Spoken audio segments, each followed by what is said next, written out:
My name is Emma, and I'm 26 years old. I'm a working professional living alone in an apartment. My family consists of my mom and my brother George. My mom has been living alone ever since my dad passed away from illness 5 years ago. George got married 2 years ago. I thought he'd settled down after marriage, but he seems to be working harder than ever. While we do keep in touch through calls, our busy schedules make it tough to spend time with Mom. Then an occasion for all of us to gather came around.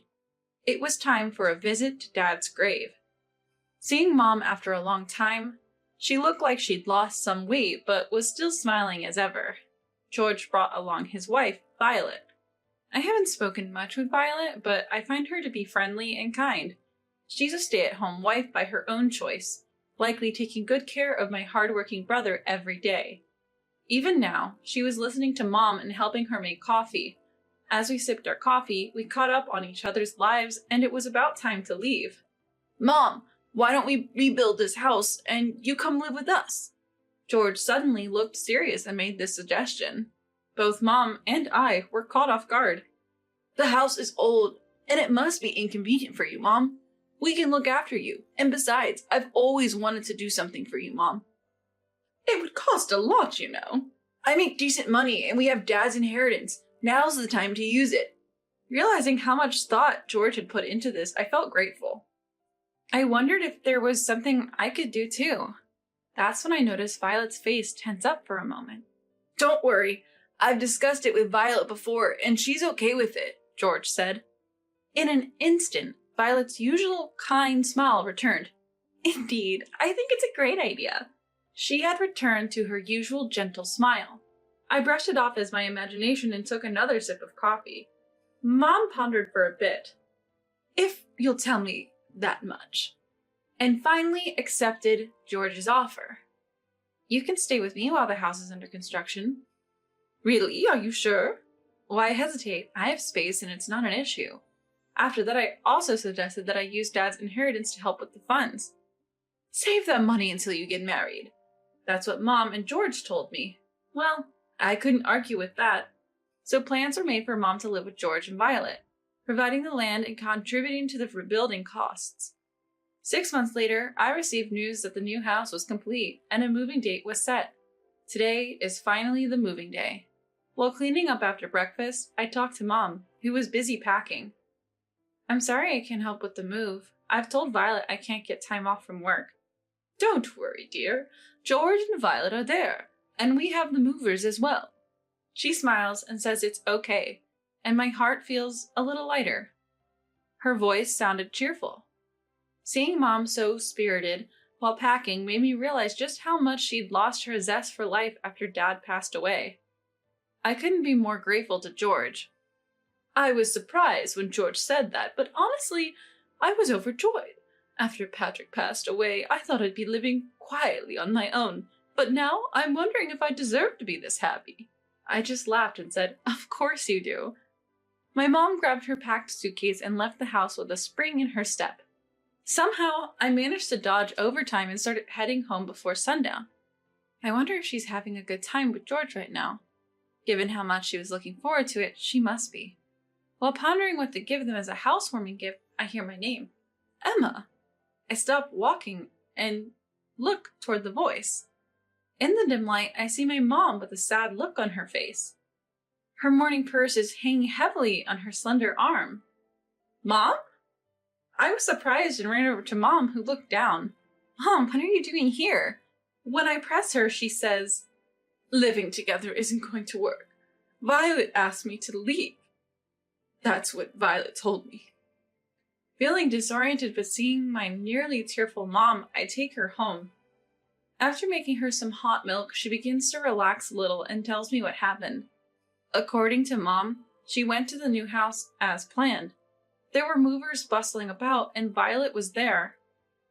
Violet, looking forward to living with you, she greeted with a smile. In response, Violet looked at her disapprovingly and even clicked her tongue. When Mom looked puzzled, Violet said, I can't live with her. She needs to leave. Why would I want to share my home with some stranger? But you agreed before. Look, I said yes just because of George. We've only been married 2 years. Can't you read the room? At that point, my blood boiled. I remembered Violet's strained expression. Regret filled my mind about not picking up on it then and not being with Mom today. So, where's George now? Mom shook her head at my question.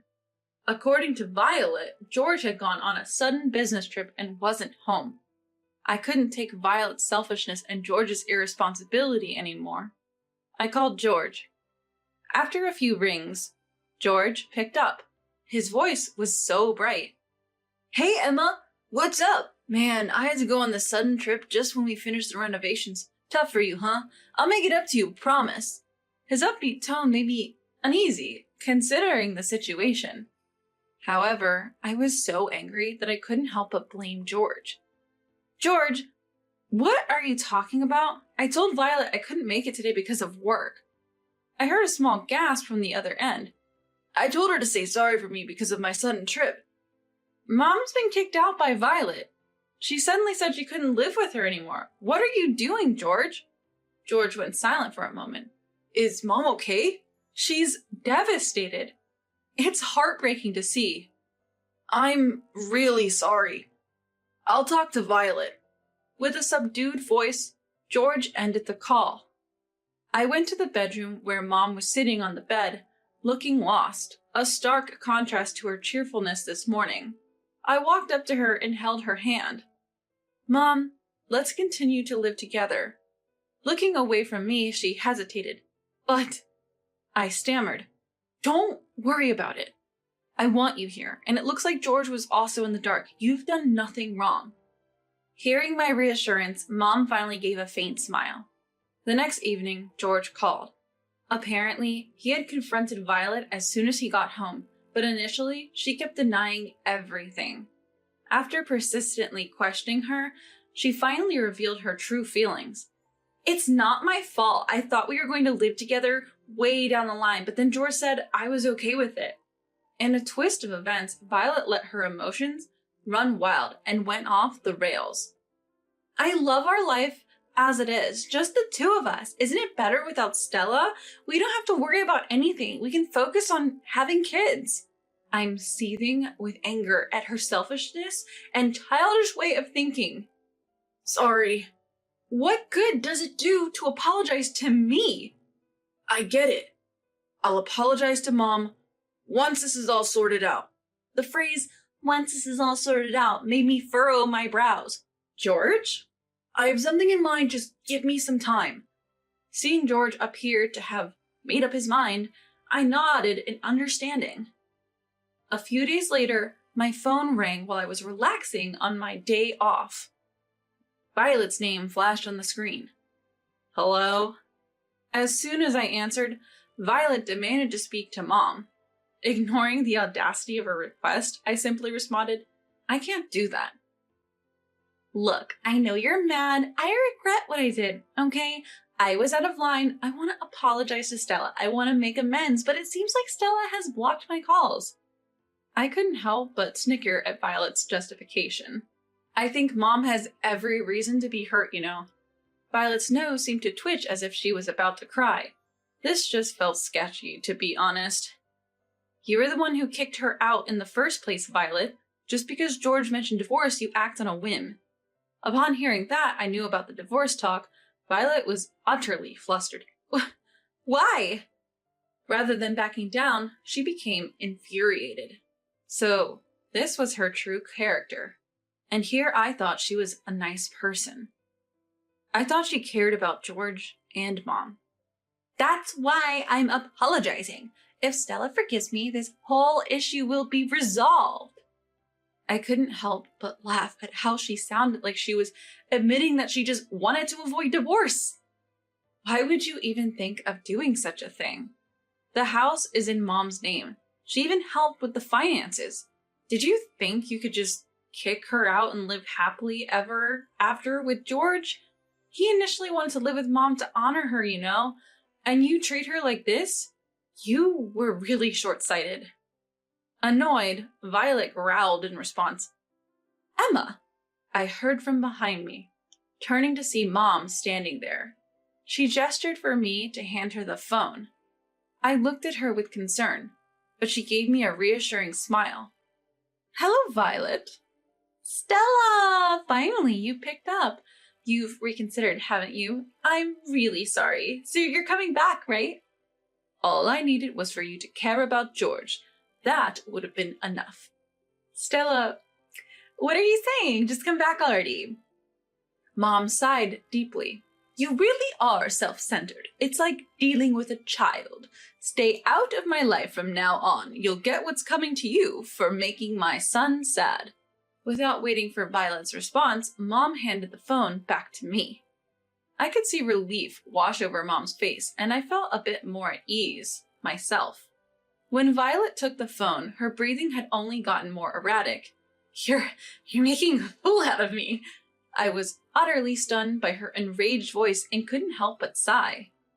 Even if by some miracle you reconcile with Mom, George's feelings won't change, you know. What? You asked George to go on a business trip when you knew I couldn't help with the move, right? What are you talking about? George and I, we both know everything now. With that, I hung up the phone. Sure enough, a flurry of incoming calls followed, but I ignored them. It was almost over. I decided to peacefully await the end with Mom. Eventually, George's divorce was finalized. Violet assumed George initiated the divorce because she'd kicked Mom out of the house. But of course, George couldn't forgive that either. The real reasons for the divorce were Violet's attitude towards marriage and her affair. Worse, the other man was George's boss. I later found out their relationship had started when Violet was still working at George's company. Truly despicable. George had discovered the affair soon after they were married and even gathered evidence through a private investigator. If it were me, I would have left the moment I found out, but George seemed to genuinely love Violet. She barely did any housework or cooking. She was only interested in living lavishly and paid no attention to George. On top of that, she'd been having an affair with her husband's boss even before they were married. Still, George had hoped she would eventually realize her mistake and come back to him. Another big reason for moving in with Mom was that George wanted Violet to shape up as a housewife. He'd even hoped that by restricting her movements, she'd break off her affair. But Violet was oblivious to all of this. She took advantage of me not coming to isolate Mom by setting George away on a business trip. She thought she could do whatever she wanted then. Everything was for her own selfish lifestyle. Violet had completely underestimated George. When George found out all these facts, he said he felt whatever love was left in him vanish.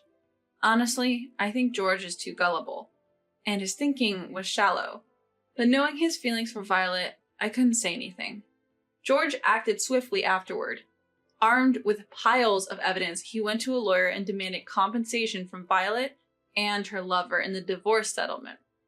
Violet, who had neither savings nor a job, was now facing hellish days being sued for compensation not only by George, but also by her lover's wife. It seems she got dumped by her affair partner too. Now she's back at her parents' home. She's got to share the space with Violet's sibling and their spouse, so life must be uncomfortable.